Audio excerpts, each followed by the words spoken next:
Hello, I'm Emmett Lewis and this is my assistant coach Isaac Luckstead. Today we are looking at the program we call the 36 Legs of Berlin. The program, the name is a bit cheesy in honor of these martial arts things, but there's a reason behind it, as you'll see as we get into it.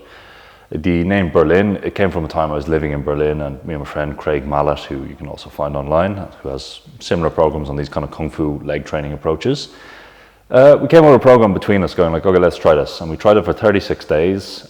We've done 36 repetitions of everything on those 36 days and had some very good results. So I recommend that you give it a go.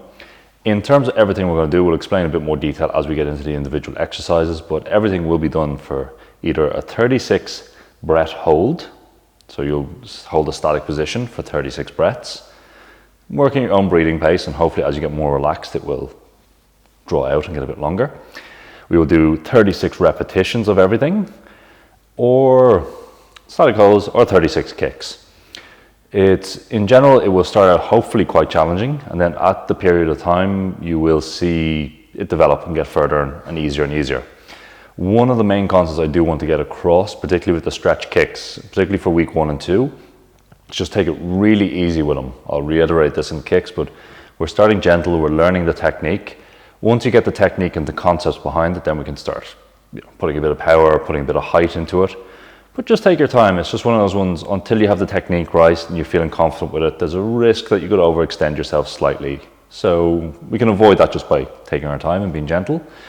Other than that, what I really like about this program is the stance training we're going to use uses a different concept than what we would normally do in, say, the horse stance. If you're familiar how we use horse stance for side splits in some of my YouTube content, or if we look at these kind of videos. So it uses a thing called the 6 tendon bridge, where we use the tendons of the ankles, the knees and the hips to build a supportive arch across the transitions. What actually begins to hold the weight. It feels a bit like you got a space hopper in the gap, really.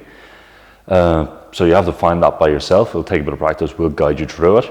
The other thing is we're looking for this kind of feeling of stretch and connectivity across the body that will challenge. So we'll be using specific arm positions to try and enhance that feeling. But, it will take time to develop, and one of those days, you'll feel you go, that's what he's talking about.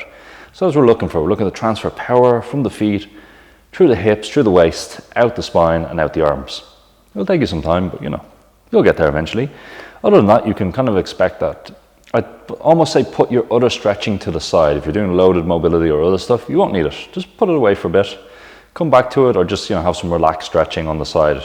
You can try these things out, but I'd say just caution, do a bit less. The other thing you want to do before you start this program, you do it properly, you want to do a bit of a warm-up. You traditionally did run up a mountain in Shaolin and run back down, then do this. You could do that too. I think they run up a mountain, they run back down it in their hands. So their hands and feet. So you could do that. Other than that, you just want to give yourself a bit of a warm up, 5-10 minutes skipping, a bit of jogging, burpees. It doesn't have to be anything fancy, because the routine and the stuff will be your mobilizing and limbering section things. But just, get into it. You got a bit of a light sweat going. Just good practice anyway. Other than that, I hope you enjoy, and we'll get to it.